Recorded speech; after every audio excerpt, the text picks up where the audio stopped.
Good evening, respected member of the Nexus leadership team. Thank you for the opportunity to speak with you today. As a company that has a long led the way in workplace flexibility, Nexus has built an invaluable reputations of trust and employee empowerment. However, this strength has now led to an unexpected challenge, a growing disconnects in organizational choice and culture. Over the past 10 years, Nexus support flexible work, which help attract top talent and support people with the different personal needs, especially caregivers and those with special situations. However, after the pandemic, many employees continue working almost entirely from home. They are not avoiding the office because they don't care, but because working from home has become easy and routine.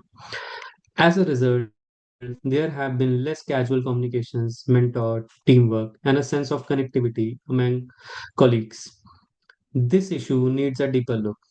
According to the expert Smith, flexibility is great for individual, but strong team needs shared experience and working together. Also, economics sense points out that people usually choose what easiest unless there is a strong reason not to. So employees won't come back to the office because we want them to. They need a clear and a valuable reason to return. We need to tell the member of the company that meeting is in person has many advantages.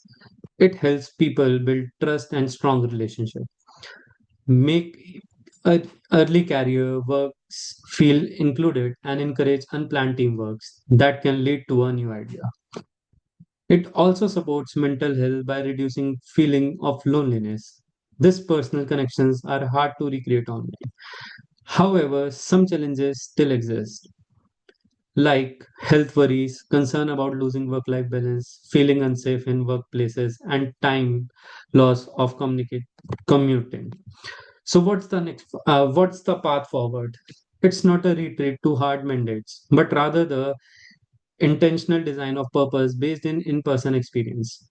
We recommend setting office presence in terms of movements that matter, onboarding, innovative sprints, mentorship, team plans, and social impact initiatives. Office space should be redesigned as a fluid, collaborative environment, not a set of individuals decks in a line. At the same time, particular rewards such as commuting supports in office childcare can reduce frictions.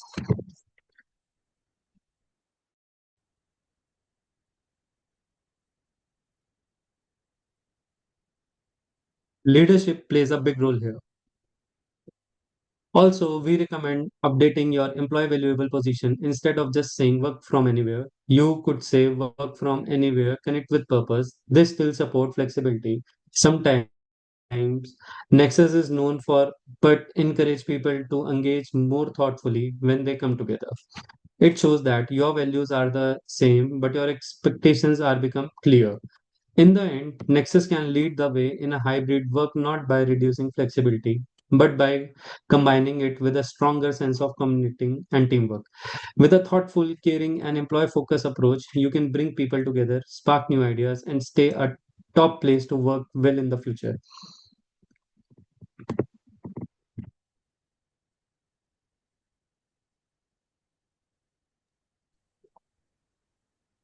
Thank you for the opportunity to address these critical questions about Nexus's future direction.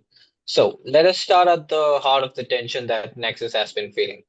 What to do with our legacy of flexibility in the light of our increasing requirements of physical connection. More than 10 years later, Nexus became an example of progressive workplace policies, freedom of choice, trust, and flexibility. This culture has gained us extraordinary talent, in particular those that have caregiving needs or special personal situations. And this has positioned itself as a keystone in our employer brand. Nonetheless, the post pandemic setting has become a new field of challenges.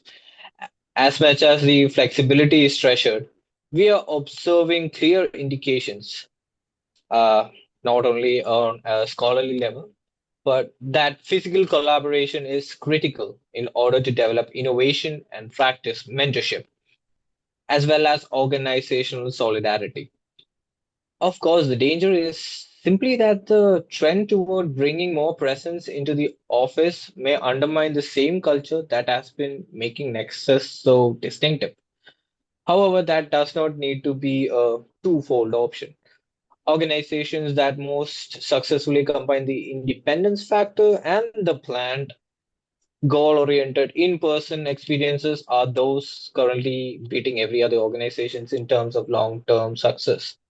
The office must be redesigned not into a space of control, but rather to serve as an engine of connection, creativity, and learning.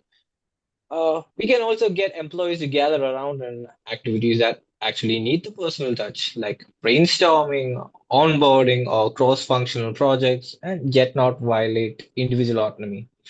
This leads us straight to the importance of leadership in the creation of the new workplace norms. The most effective cultural drug that we can use is leadership, be it by policies or by mere daily doings and being inside. Executives and managers can really drag the entire organization by the neck. Studies have always revealed how leadership styles often influence the rest of the workplace to behave once the latter sees how leaders are available, accessible, and committed to life within the office. Moving on to the next slide and my next question. How then can the executives at Nexus imitate and promote the actions that can help create an office atmosphere that is interactive and vibrant? To begin with, the leader should be visible and active in the office, even when the executives go to such collaborative operations. Attend informal meetings or just work side by side with their staff. There is a strong connection that face to face interaction is appreciated, but not required actually. Secondly, it is all about communication. Leaders ought to communicate the vision of an in-person initiatives clearly, as they can be connected to the concrete advantages. Innovation, career development, a sense of purpose, the openness this openness guides the employees to know the reasons more than they know what to do. Thirdly, it is how you are recognized.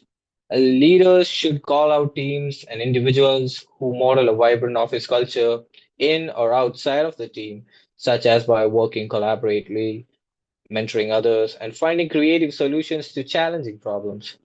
Fourth, we also need to be inclusive. There must be channels of feedback within the leadership without belittling anyone. Since all voices should be heard, particularly those with the caregiving roles or with disabilities or any other limitation, the accommodation and hybrid options must be offered on an ongoing basis, and therefore we are, after all, a progressive model.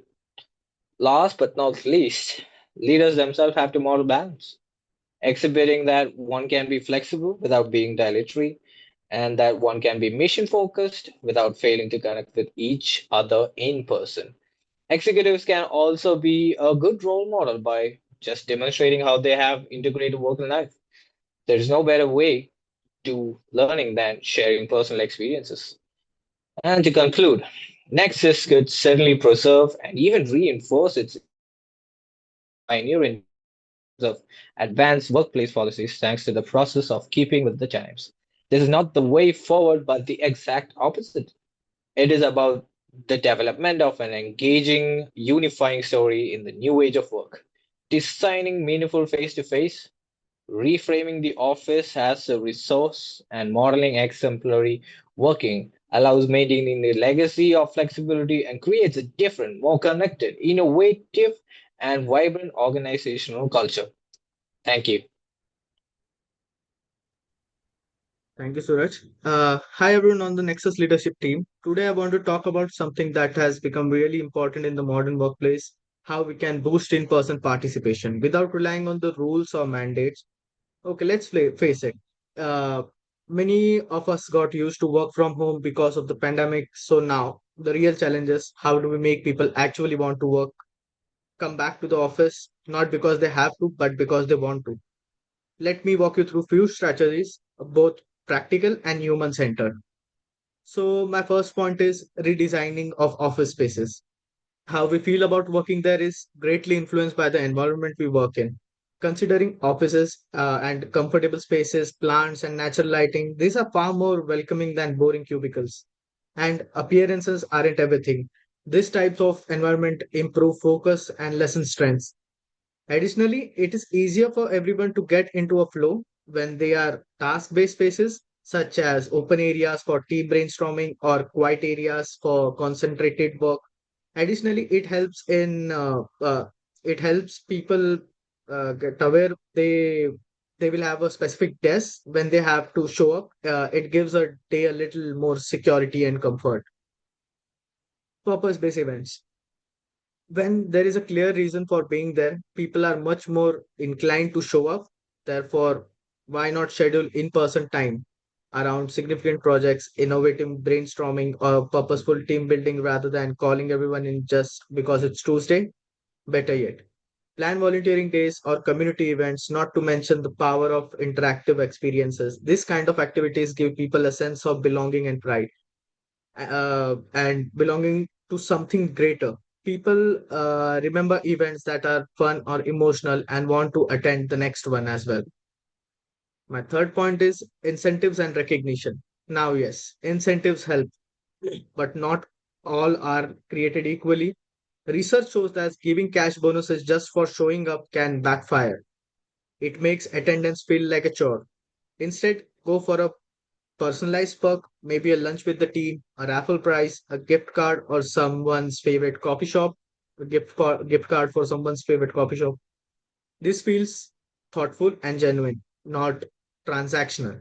Also, one of the most powerful incentives is simply being flexible and listening. When people feel trusted and supported, they show up more without being pushed. My fourth point is social connections and routine. Most people come in because of the people, not the building. That's why team based office work days work so well. If I know my team will be there on Thursday, I'm much more likely to make an effort. Also, having an predictable weekly rhythms helps, not a strict rule, but sometimes people can plan their lives around. Leadership and culture. Lastly, let's talk leadership. When managers are clearly about why in person collaboration matters and models it themselves, it makes a big difference. It's not about pressure, it's about creating a shared vision. At the end, heart of its culture, uh, in the work, if the workplace feels inclusive, positive, and respectful, people are naturally want to be a part of that environment. My final thoughts are in the end, it's not about mandating attendance, it's about making the workplace a people where people actually want to be. When we design thoughtful spaces, creating mindful moments, rewarding people genuinely, and foster connections and culture, we don't need to force participation. It happens naturally. Thank you. That's my part. Prithvi can continue.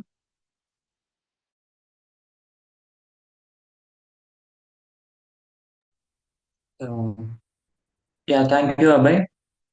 And hi, Nexus leadership team. Thanks for letting me to speak with you today. As an ABC consultants, we have looked into the challenges you are facing, how to keep the Nexus flexible work culture while also meeting the growing push for more in-person work.